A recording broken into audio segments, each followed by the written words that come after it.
Hey, Ruben, come on in. Hey, how's it going? Good, how you doing? Well. Excuse me. Fine. How you been? Been good. Good. How's the day been? It's been long, Yeah. eventful. Yeah. But, I know yeah. we talked earlier about Yeah. that client issue you had, but you feeling okay about it now? Yeah, feel a lot better now. You're able to make that phone call to the doctor and Yeah, things get worked it out. connected. Good. Well, I'm glad you did great work on that. You Thanks. stayed committed and had some, helped your client find his strengths and realize that he could embrace some support. That was great.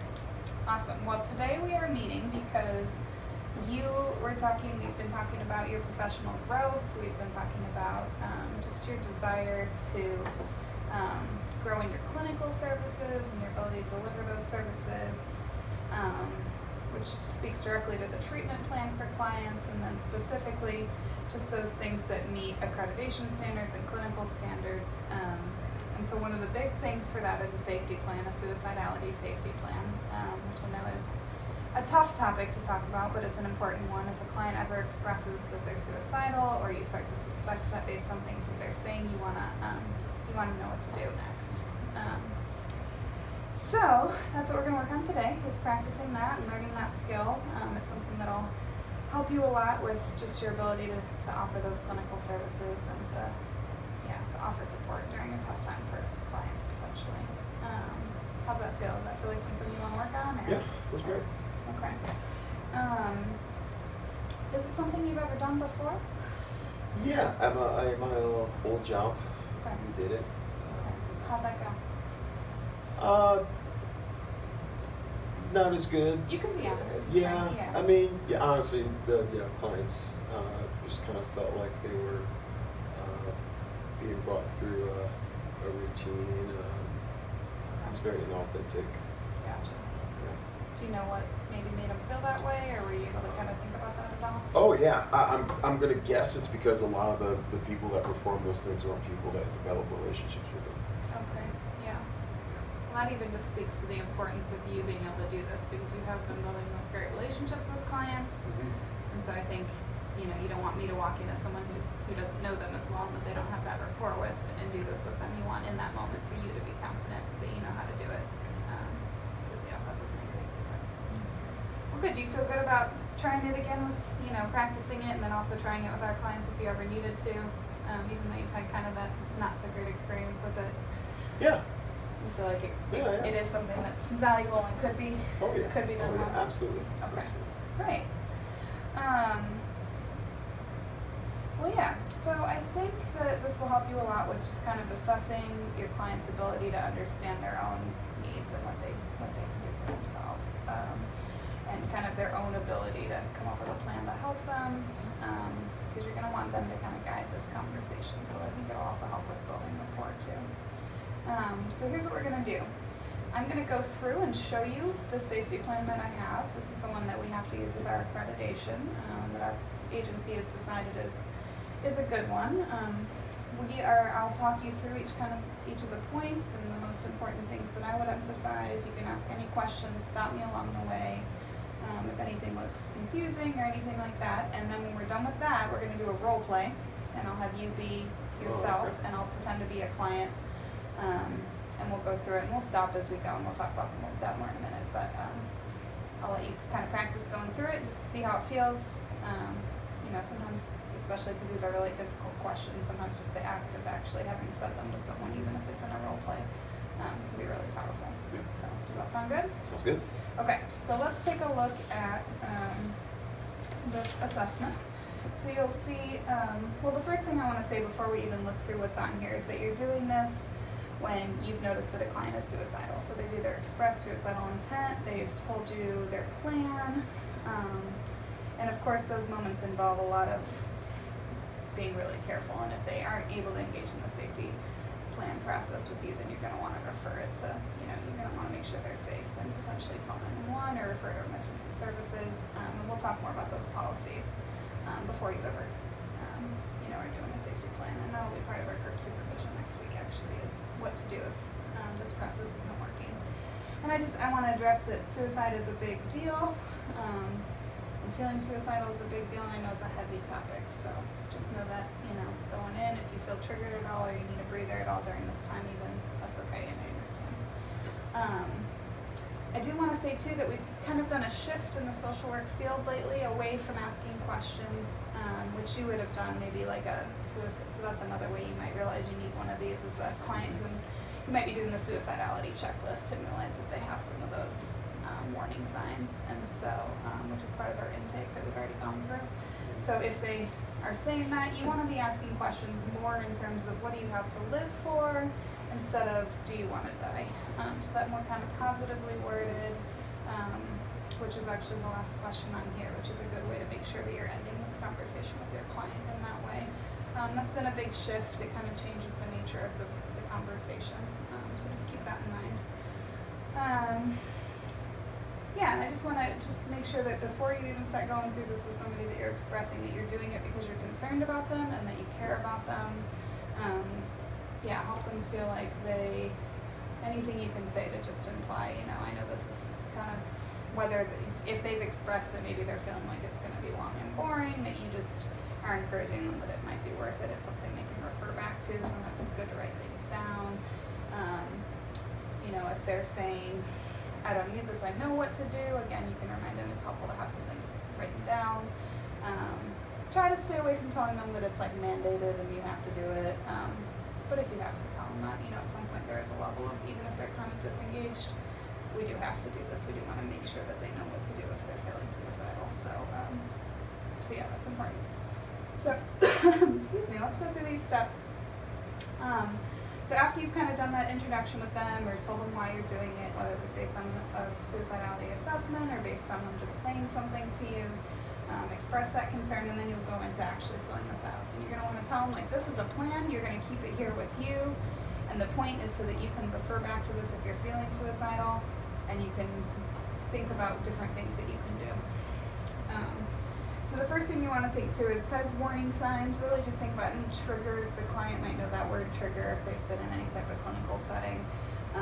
Things that make them start to feel suicidal, so they can kind of start to know those triggers for themselves. Those thoughts, images, mood, situation, behavior. So if they're not having a hard time, you can kind of use some of these as examples. Like maybe it's every time you see a certain TV show, or every time a show has a certain image in it, or kind of help them see if they can articulate it on their own first, but if not, you can kind of hint toward, give them some ideas and see if any of those help them come up with a trigger.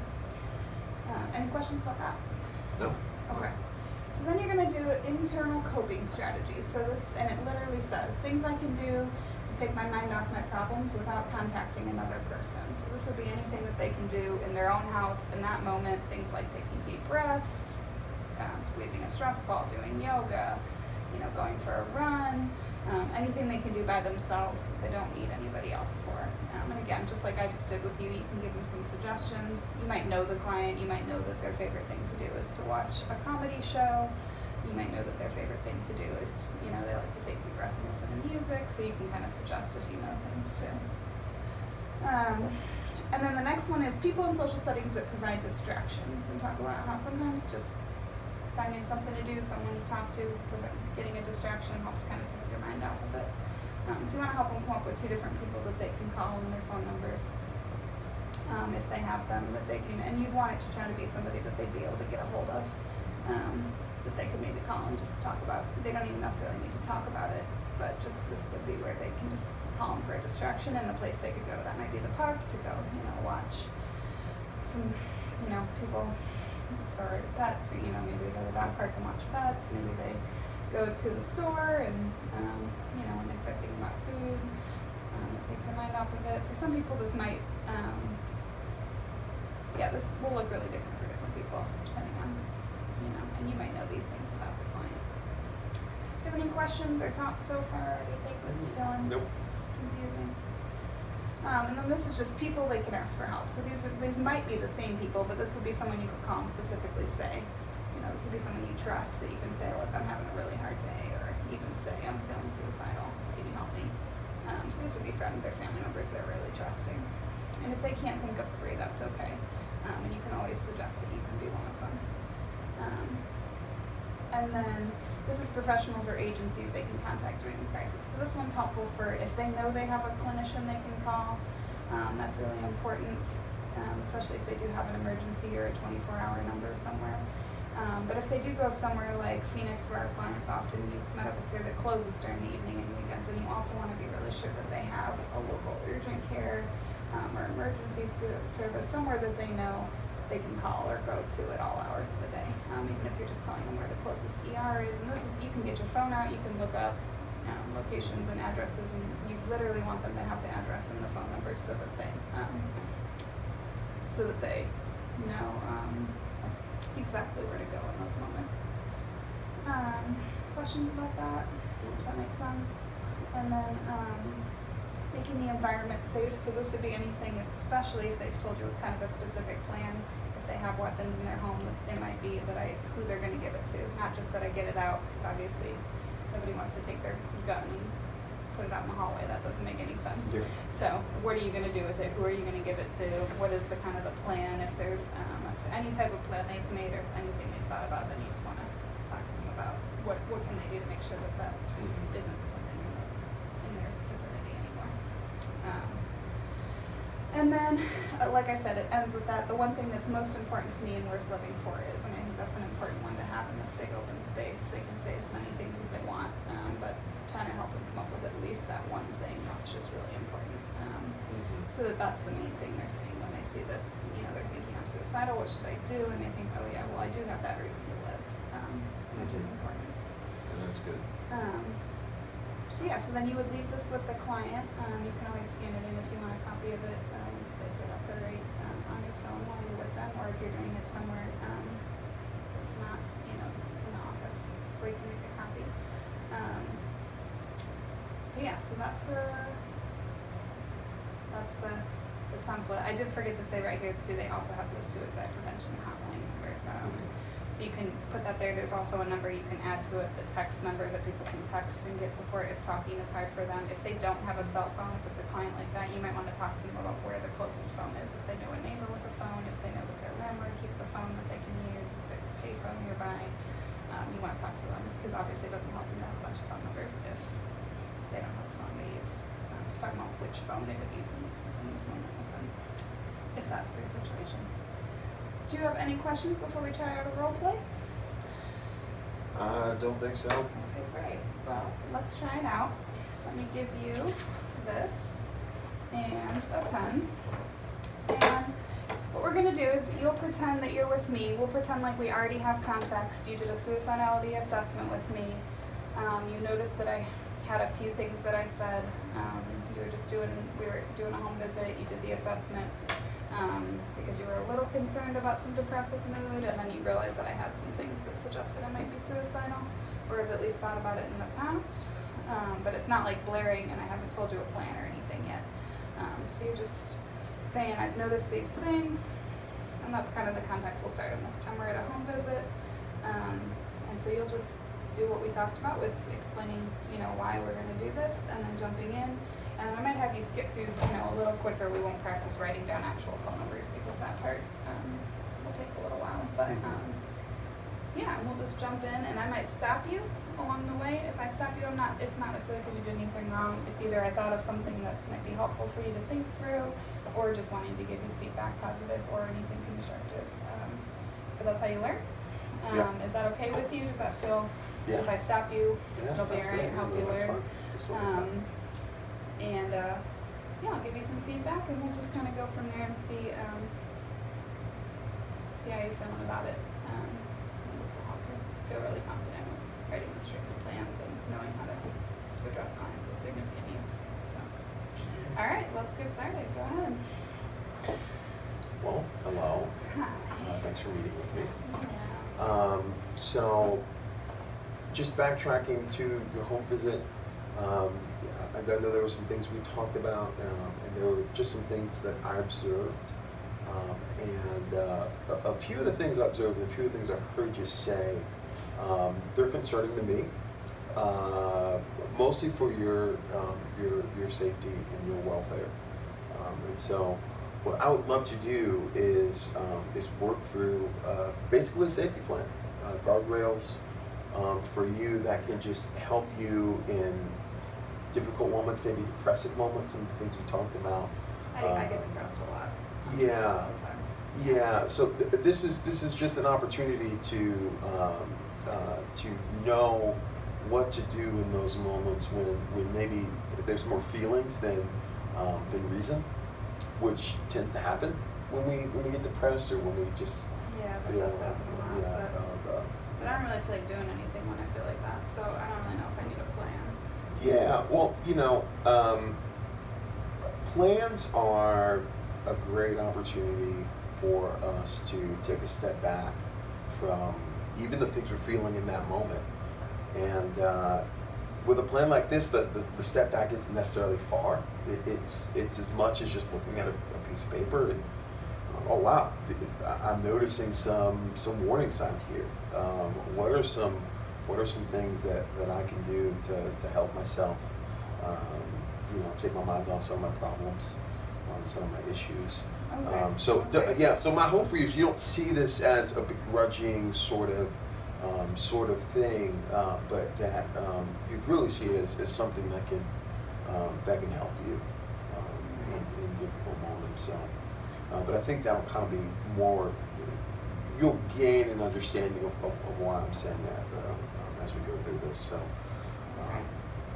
So can I explain a good bit of this to you here? Would that be all right? Yeah, that's fine. Okay, great.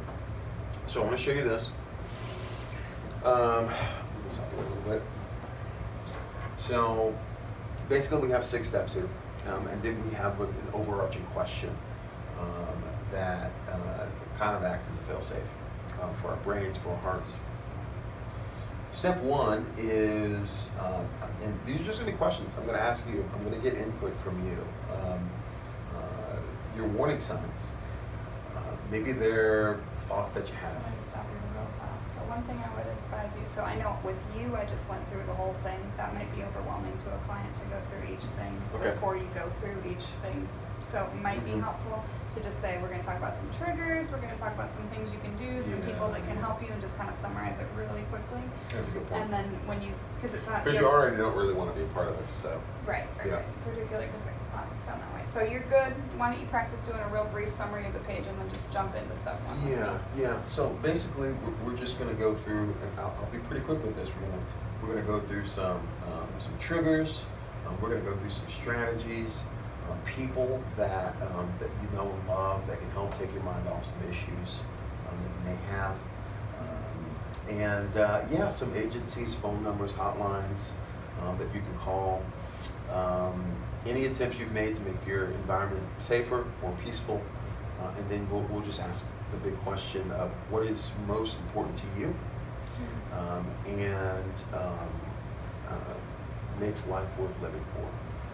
I don't know what that's going to be yet, but I'll think about it. Yeah. Well, maybe by the time we get to the end, you might know. Yeah. So we'll start here in the beginning. So just, when you think about triggers, thoughts, images, moods, situations, maybe something you've thought about, maybe a past scene from your childhood. What kind of triggers do you find triggering? Well, I always get depressed when it gets dark outside and it's late. Okay. I just realize how lonely I am, and it's dark in my apartment. And yeah, that always makes me feel kind of sad. Okay. That's good. I also get sad every time my father calls me. It just makes me so mad, and then I just get sad because I feel like I can't please him, and then he makes me realize all the things I haven't accomplished in my life. So every time I talk to him, I get upset, and I just feel kind of worthless. Yeah. Yeah, I think that's about it. Those are good. Yeah. I'm guessing there's some history there with the family. I can understand that. Well, what are some, when you just think about when these things happen, what are some strategies that you've just put in your life to kind of help with some of these triggers?